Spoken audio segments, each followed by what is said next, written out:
Boston Celtics tricked the NBA.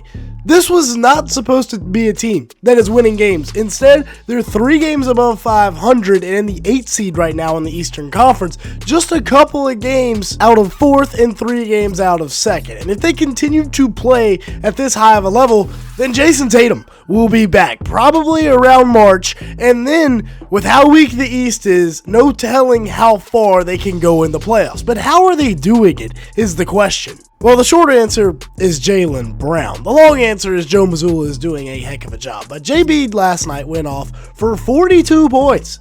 4 rebounds, 4 assists, and a steal in 40 minutes, and a big win over the Knicks, shooting 6 of 24 from the field and 2 of 6 from beyond the arc. And he got into a lot of straight isolations, wherein he is one of the best players in the league. Right now, he is 5th in points per game from straight up ISO, shooting 48% from the field. The 5 best players in that category are, as you guessed, some of the league's elite. We're talking MVP candidates: Luka Doncic, SGA, James Harden, the OG, and then even Anthony Edwards, the young guy. But Jaylen Brown has been in there with the very best of them. A lot of this is matchup hunting, like going after Jalen Brunson, or right here when he's going after Karl Anthony Towns and just knocks down the 3, or right here where he's licking his chops because Mitchell Robinson is trying to sit down and guard him, and he just cooks him from the mid-range. But speaking of that mid-range, he's got the best midi in the league. Get off me, Brunson. Little step back bucket. He's shooting 53% from the mid-range, and it clears everybody else in the league by a mile, including this little floater here, which I guess you could say is a little bit of a mid-range shot, but the 15 to 19 footers as well. That's where he excels. He's also still, by the way, an elite slasher, getting downhill, using screens. On the year, he's averaging 29 points a game, 6 rebounds, 4.8 assists, and 1.1 steals, shooting 50% from the field. That is SGA levels of dominance, but nobody wants to give it to Jaylen Brown. This is an NBA first team type season right here. He's also elite at reading screens and knowing when to get to spots. Like right here, Karl Towns is sagging way off, so he's just going to pull up and knock it down. That's an easy read, and he gets it done. Then right here, as soon as he's coming off the screen, he's going to attack Josh Hart's high foot, quick spin, get downhill, use his strength, probably got fouled, and got the bucket to go. He also gets to his spots like there's no tomorrow.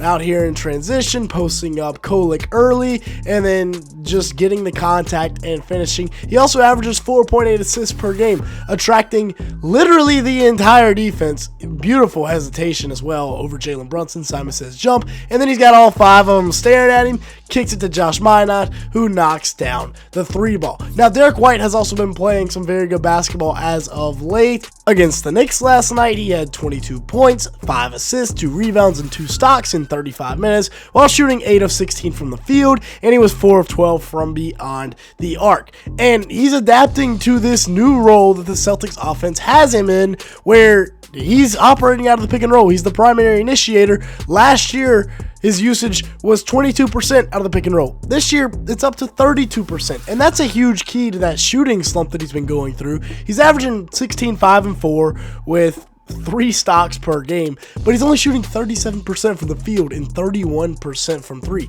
which is a huge problem for Celtics fans because Derrick White is supposed to be their best 3-point shooter. Now, over the last 10 games, he has been shooting 38% from 3, which has brought his percentage up from like 22 to what it is now at about 31, but still, he needs to get back to the old Derrick White where he's just knocking down 3s, but it's harder as the primary initiator coming off of pick and rolls. This is a good read. Brunson doesn't show a hand, so he shows him a 3. Over the last 3 years, he shot 39% from beyond the arc on 9 attempts a game, so I'm not really worried about Derrick White. It's just a matter of when, not really if, he gets back to his old ways. Now, he did have 4 turnovers last night, which leads me into my next point.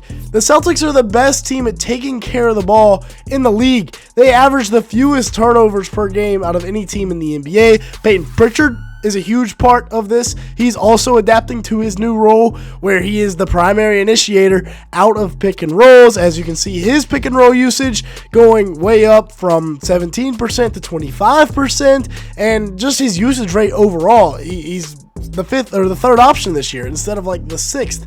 He put up 10 points, 4 boards, 3 assists last night versus the Knicks, 4 of 13 shooting, so he kind of struggled. But if you're looking for a game where he absolutely went nuts, look no further than their game against Cleveland from 2 nights ago, where he went for 42 with 3 rebounds, 3 assists in 35 minutes, and was dominant. I didn't know Pritchard had that in. That's a career performance from him. With that being said, if you've made it this far in the video, hit that like button, hit that subscribe button, and leave me a comment. As you can see, 93% of the people that watch the videos are not subscribed. If that's you, let's go ahead and fix that. And then let's talk about Anfernee Simons, who has been a dog for the Celtics all year long. He's putting up 12 points versus the Knicks the other night, 3 assists, a rebound in 23 minutes, and shot 5 of 9 from the field, 1 of 4 from beyond the arc. But the question to me regarding Anfernee Simons is Brad Stevens just stashing this guy or purposely taking away his minutes to try and get him on a cheaper contract? Because of course he is expiring. He's playing 24 minutes a game, but he's averaging 14 with 2.6 rebounds, 2 assists, and he's shooting 45% from the field and 40% from 3 on 6 attempts a night. The 26-year-old really should be getting 29 to 30 minutes a game, especially on this Celtics team where they're not supposed to be competing, although now they are out of nowhere, and that's just kind of surprising to me. Neemias Queta has emerged as at least the long-term backup. That is what his role is after this year. He's played his way into a new contract. He's averaging about 10 points per game with 8.5 rebounds, 1.3 assists, and 1.5 steals, shooting 66% from the field. Now, a lot of these are dunks off the pick and roll, but he's also playing very good defense. He and Walsh here combining for the block on Karl-Anthony Towns, who goes flying into the first row.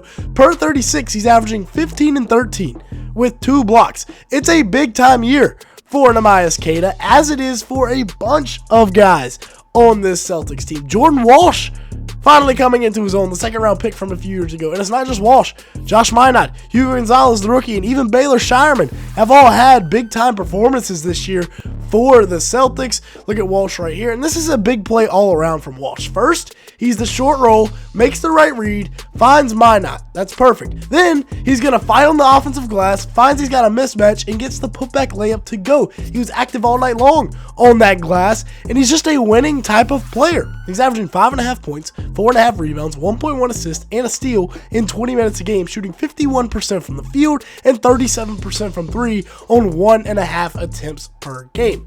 Not bad whatsoever. Now, as for Josh Minott, he's another guy here. I've been a Minott advocate all year long, ever since they signed him. And he's shooting 50% from the field and 43% from 3 on 2.3 attempts, en route to averaging like 8 and 5. It's been a good year for Minott, right? That's going to get you another contract probably as a guy that can continue to grow and develop. Sam Hauser, speaking of new contracts, or it's not really new anymore, but he's on the big-time contract. He's still knocking down threes for Boston. Hugo Gonzalez, little shot fake, get to the rim here, finish with the right hand. You love to see the development out of the young guy.